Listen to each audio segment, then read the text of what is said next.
Coming up on today's San Francisco 49ers report, going into this preseason game against the Raiders on Sunday, a lot of big storylines to uncover and a lot of good conversations to be had. So a training camp and preseason mailbag is on the docket for today's 49ers report. Just want to take all of your questions here on the show.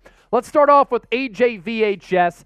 If you could have any quarterback across the league outside of Patrick Mahomes to be the quarterback for the Niners, who would it be? I'd take Burrow or Lamar. Joe Burrow would be my number one choice. I think he's a good system fit. Kyle Shanahan wants a quarterback who's accurate, who's decisive, who can get rid of the ball very quickly, but get the ball in the hands of his playmakers in strides to pick up yards after the catch. Because what does Kyle Shanahan do so well with this offensive system? Guys are running free often. That's why Deebo Samuel has the most yards picked up after the catch since coming into the league among wide receivers since 2019. He's so good with that play design of having the defense focus on one area of the field or one player specifically, but having a wrinkle, whether that be a motion, whether that be a rub route, whether that just be a design to spring another player free. And I think that Burrow can complete passes at all three levels, but also accurately. I also love the mental makeup. The dude is a dog. And I love his swagger. I love his confidence. So I'd go Burrow.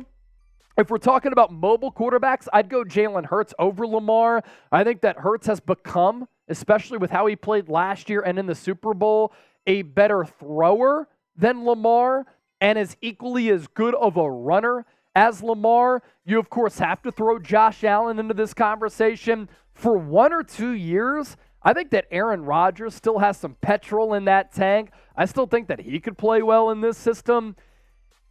And keep an eye out for Kirk Cousins after this year. If the Niners have an underwhelming season from their quarterbacks, look out for Kirk Cousins in 2024. Logan, if the Niners do look for defensive end help, which veterans do you feel that we'll go after?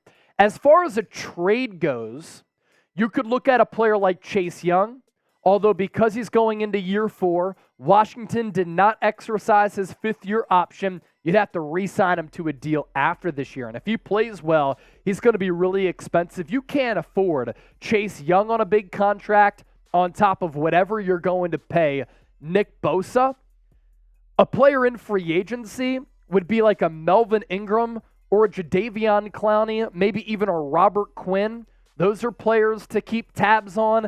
The Dallas Cowboys have an interesting situation. I was talking to Tom Downey, our host of the Cowboys Report, and in watching his show, I know that they have a logjam at defensive end. So on 53-man roster cutdown day, that could be a day where a good player gets cut, and then the Niners decide to pounce. I'll tell you this, though. Taco Charlton and Cleveland Ferrell have had good training camps up to this point. Look for them to get snaps, and Alex Barrett, Spencer Wagee, 2 players who have performed pretty well in training camp as well as younger guys. How about them Niners? Is Jason Pierre-Paul still available? So you can throw him in that conversation of edge rushers who are still available. During that Super Bowl season for Tampa Bay, when they won it in, 2020, he played well.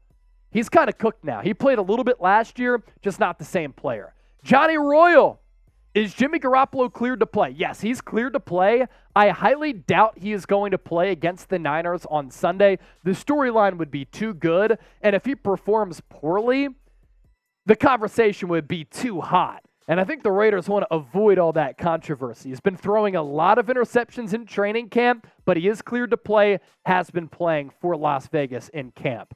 Greg Smith, hi Chase. Think Trey Lance is the better quarterback right now at throwing the football compared to last year? And do you think it's Deebo Samuel and Ty Davis-Price? Do they look good at practice? Deebo looks good at practice. He's slimmed down. He's in better shape. Some people have said he's in the best shape since 2019 when he was a rookie, when he was a second-round pick out of South Carolina. He's just more spry like he was in 2021, just moving better because he's lost some weight, looks a little bit more explosive. Trey Lance is a better quarterback now than he was last year. The mechanics are cleaned up. The motion snappier, more concise, a little bit cleaner. He's not throwing as many wobbly footballs. That's really important. And then Ty Davis-Price has been one of the biggest training camp winners for San Francisco so far. Logan, how do you think that Danny Gray will perform this season? So he's kind of on this roster bubble right now because there's a little bit of a logjam at wide receiver as well. And at wide receiver, here are the shoo-ins to make this team. Brandon Ayuk is wide receiver 1. Deebo Samuel is wide receiver 2. Juwan Jennings, wide receiver 3. Ray McCloud, wide receiver 4. After that, some question marks. And how many wide receivers will make this 53-man roster? Will it be 5? Will it be 6? Because Chris Conley has had a pretty good camp. Danny Gray has had a pretty good camp. If he has a good preseason because he was a third-round pick 2 years ago, he's going to make this team. He also gives this offense something that they do not have. That is vertical speed. 4.3.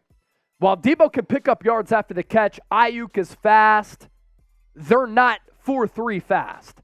So if Danny Gray can see the field out wide in the slot as that guy who can get vertical, it opens up a lot of underneath action for San Francisco. And Kyle Shanahan can have a lot of fun with that with his play design in this system. He's dropped too many passes, though. So he needs to be more sure-handed in order for him to be confident to make this team. And if he performs well in the preseason, he's going to make the squad. McCloud is a shoo-in because he's your best returner. Let me just throw this out there, and I say it now because it just came to mind. Juwan Jennings, going into the final year of his contract, he is going to go somewhere else after this year because he's going to get paid by somebody else. Very good possession wide receiver who's made a lot of big plays, is a good blocker as well.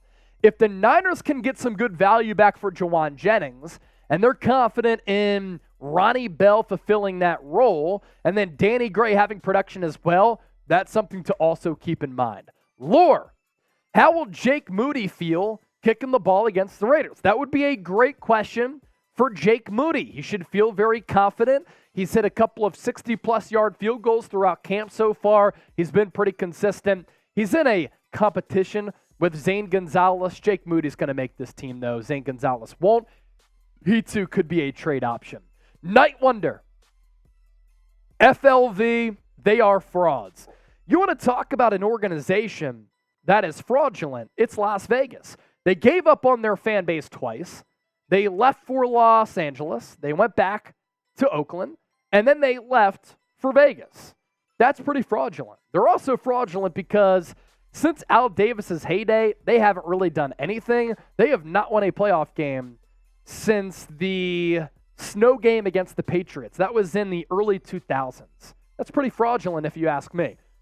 Night Wonder teed it up. If you hate the Raiders, type FLV and hit that thumbs up icon and like the video. Ernesto, one of our OG viewers here on the show, which rookies do you think will catch your eye against the Raiders? The rookies that I'm looking forward to watching, D. Winters, Jalen Graham, Ji'Ayir Brown, Cam Latu, Braden Willis, Spencer Wagee,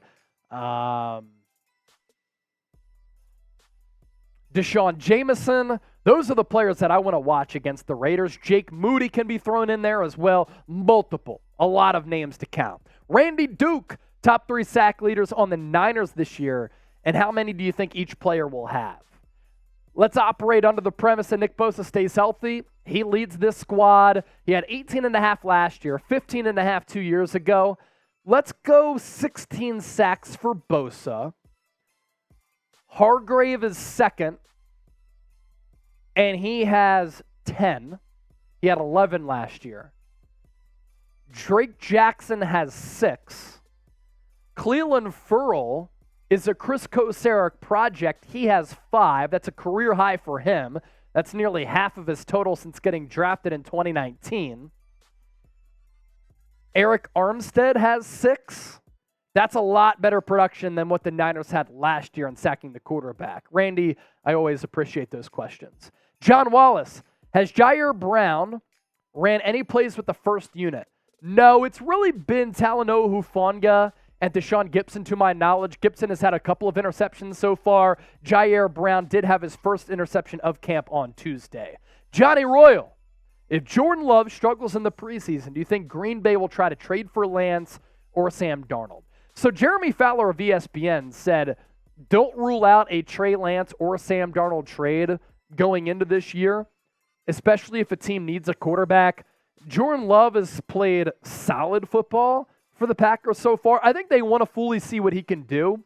And if he doesn't work out, they're just going to draft the quarterback next year. So I would take the Packers out of the quarterback trade sweepstakes. I think two teams to watch are the Tampa Bay Buccaneers, because Baker Mayfield and Kyle Trask are competing for QB1 spots. And then the Atlanta Falcons. Is Desmond Ridder the guy? Those are two teams that kind of stand out to me right now. If Lance lights it up in the preseason and the team comes calling to the Niners and they say, we'll give you a second-round pick for a guy who you don't want to play and are not going to play, who has a $9+ million cap hit, the Niners could look to make a move there. Niners-Raiders watch party coming up Sunday afternoon. We're going to be going live an hour before kickoff. San Francisco. Subscribe and join us.